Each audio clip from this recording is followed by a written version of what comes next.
இந்த கொசுத்துல வேற தாங்க முடியலையா, ரொம்ப தொல்லை பண்ணுது. இப்படி சொல்ற மாதிரிதான் வங்கதேசம் ஷேக் ஹசீனா விஷயத்துல நம்ம இந்தியாவுக்கு எச்சரிக்கை விடுறாங்க, குடைச்சல் கொடுக்குறாங்க அப்படின்ற பேர்ல பயங்கரமா காமெடி பண்ணிட்டு இருக்காங்க. இன்னைக்கு நம்ம வீடியோல இந்த ஒரு விஷயத்த பத்தி தான் பார்க்க போறோம்.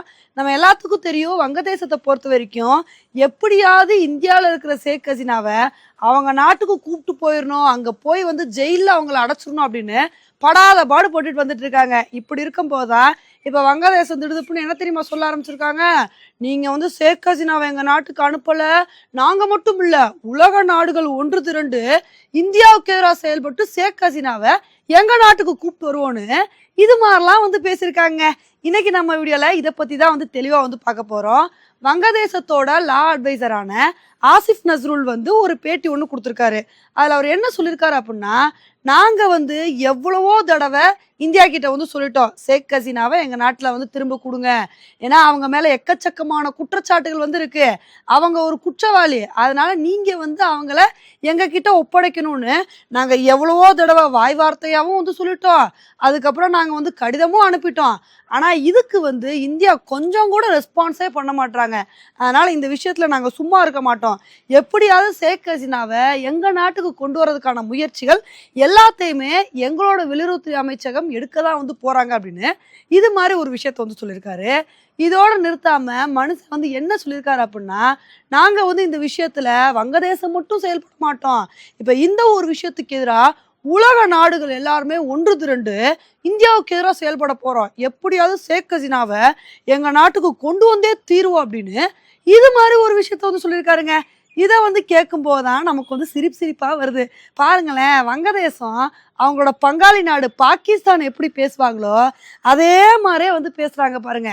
ஏன்னா பாகிஸ்தானும் இது மாதிரிதான், காஷ்மீருக்கு மட்டும் இந்தியா சிறப்பு அந்தஸ்தை திரும்ப கொடுக்கல, நாங்க மட்டும் போராட மாட்டோம், இஸ்லாமிய நாடுகள் கூட சேர்ந்து நாங்க இந்தியாவுக்கு எதிராக போராடுவோம், உலகத்தையே ஒன்று திரட்டுவோம் அப்படின்லாம் பாகிஸ்தான் இஷ்டத்துக்கு வீரவசனம் பேசினாங்க. ஆனா அவங்களோட நிலைமை இப்ப எப்படி இருக்கு அப்படின்னு நமக்கு தெரியும். எந்த ஒரு இஸ்லாமிய நாடும் இப்ப பாகிஸ்தானை கண்டுக்கவே இல்லை. பாகிஸ்தானை கண்டுக்காம இந்தியா கிட்ட நட்பு பாராட்டிட்டு இருக்காங்க. இப்ப பாருங்க, அதே மாதிரி தொனியில வங்கதேசமும் பேச ஆரம்பிச்சிருக்காங்க. நீங்க நாங்க சொல்றதை கேட்கல பாருங்க, இன்னும் நிறைய பேரை நாங்க கூப்பிட்டு வருவோம் அப்படின்னு இந்தியாவை போட்டு மிரட்டுற அப்படின்ற பேர்ல காமெடி பண்ணிட்டு இருக்காங்க. இதெல்லாம் பார்க்கும் போதுதான் நமக்கு சிரிப்பா வருது. உண்மையிலே இவங்க என்னதான் ஷேக் ஹசீனாவை அவங்க நாட்டுக்கு திரும்ப கூப்பிட்டு போயிடும்னு நினைச்சா கூட நம்ம இந்தியாவை பொறுத்த வரைக்கும் ஷேக் ஹசீனா விஷயத்துல ரொம்ப தெளிவா இருக்கோங்க. ஏன்னா இதுக்கு முன்னாடியே வங்கதேசம் என்ன பண்ணியிருந்தாங்க, இந்தியாவுக்கு மிரட்டல் கொடுக்கும் விதமா நாங்க ஷேக் ஹசீனாவோட பாஸ்போர்ட்டே நாங்க கேன்சல் பண்ணுவோம், ஏன்னா அவங்க ஒரு பெரிய குற்றவாளி அப்படின்னு இது மாதிரி பாஸ்போர்ட்டை கேன்சல் பண்ணாங்க. ஆனால் நம்ம இந்தியாவை பொறுத்த வரைக்கும் நீங்கள் பாட்டுக்கு கேன்சல் பண்ணிக்கோங்க, எங்களுக்கு அதை பற்றி கவலையே இல்லை, நாங்கள் ஷேக் ஹசீனாவோட விசாவை எக்ஸ்டெண்ட் பண்ணுறோம் அப்படின்னு அதுக்கு பதில் நடவடிக்கையாக நம்ம ஷேக் ஹசீனாவோட விசா எக்ஸ்டெண்ட் பண்ணோம். இதெல்லாம் வங்கதேசத்துக்கு கிடைச்ச ஒரு பெரிய பதிலடியாக வந்துருந்துச்சு. இதனால தான் எப்படியாவது ஷேக் ஹசீனாவை தன்னோட நாட்டுக்கு கூப்பிட்டு போயிடணும் அப்படின்னு வங்கதேசம் இது மாதிரி படாத பாடுபடுறாங்க.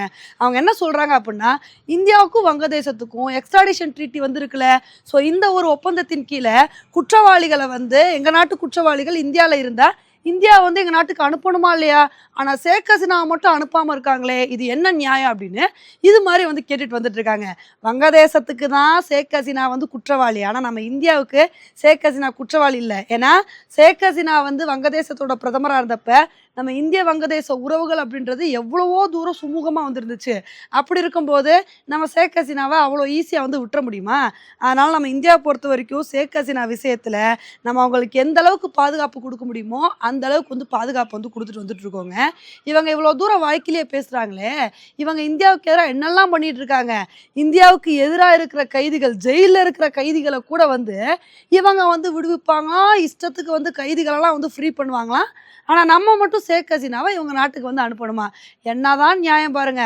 உண்மையிலே வங்கதேசம் நாளுக்கு நாள் ரொம்ப மோசமா போய்கிட்டு இருக்கு.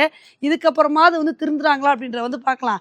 ஓகே ஃப்ரெண்ட்ஸ், இந்த ஒரு விஷயத்தை பத்தி நீங்க என்ன நினைக்கிறீங்க அப்படின்றத என்னோட கமெண்ட் செக்ஷன்ல போடுங்க.